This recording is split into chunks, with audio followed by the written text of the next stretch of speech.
Mr. Saneem, how are you dealing with racist comments and hate speech during these elections?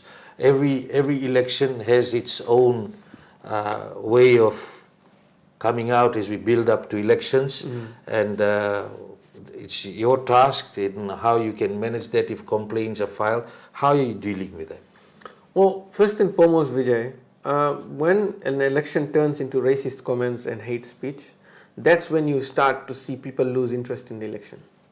And if there is a person who is politically motivated to ensure that his or her political party wants to win, they need to now relook at their strategy, because they don't want to win with 40% turnout. It is in everybody's interest that the turnout is over 80% so that you can legitimately claim the win. So if you are thinking about it in this direction, then it's in your best interest to now stop with all this and focus on winning the election by having maximum turnout. That's my message to those who are politically motivated. Then we have the detractors in Fiji. There are some people who have no business in Fiji. They live overseas. They probably live in their own world. They're retired. But what do? They meddle in the affairs of this country. They write all these sorts of nonsense. They come up with. There is one particular person, Vijay. Every single prediction that person has done is wrong. Every single prediction, you go back to the last time the person started writing, keeps writing every day, some Gandalf character, whatever they call themselves. Every single prediction is wrong. Every single assessment or analysis of Fiji is wrong. Claims to have extensive knowledge about Fiji, nothing, right? Comes out every single day, beats his head around the bush, cannot make a sentence except in a paragraph. These kind of people in Fiji laugh at. But when it comes to hate speech, the damage it will do is not only during the election time. As I have said from the beginning of this election, let campaign not become so bad that it damages the fabric of society.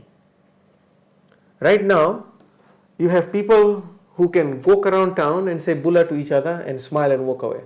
Let it not become that when you say bulla, you feel guilty. That just 2 months ago during elections, I called this person in a different class. I made this comment.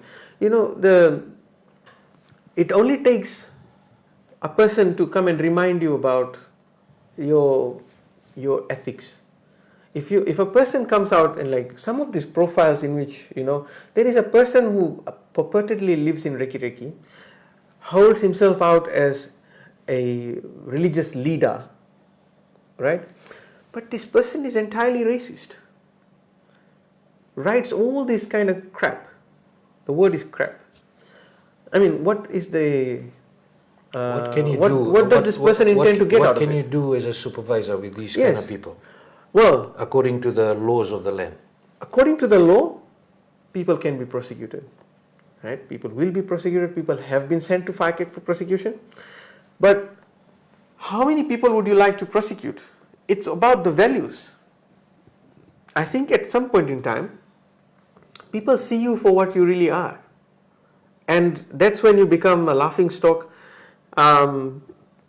People have in Fiji formed a habit of reading stuff online and then ignoring it.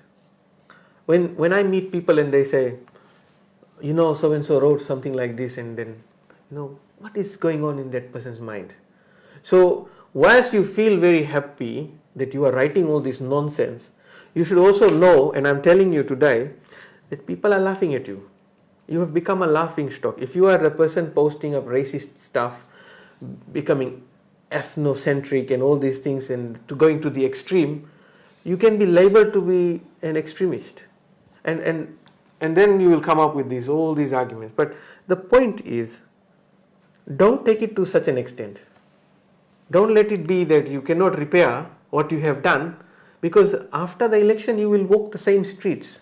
It's not that the election is going to end and everything is going to be finished, everybody will forget. People will remember your actions. There are receipts on the internet. So there is no place for this in the electoral platform. And as the FEO, we are keeping a very strict eye. Facebook, Meta is working very closely with the FEO in these areas. You will notice a page called One Mind, One Goal. made up of all these fakers has been closed by Facebook. Because, not only Fiji, people overseas see some of these posts and say, are you serious? In today's day and age, there are people talking like this? So if you are looking at, publicity by using hate speech, not only the FEO, there are other people in the world who are taking action against you. And by removing this one mind, one goal page, it has brought relief to so many thousands of Fijians who were susceptible for defamation without any recourse. The other point is, on a similar note, is if there is a page or a person who is repeatedly doing this, please report it to us. Report it to the Fijian Elections Office. We have managed to identify a lot of these fake account holders, and we have referred them to FICAC, and we will continue to do so. Don't let these people become overly glorified that we've managed to do it and get away. No, if Facebook can take action against a page like One Mind One Goal, and every single One Mind One Goal page that is now being made is on the radar of Facebook.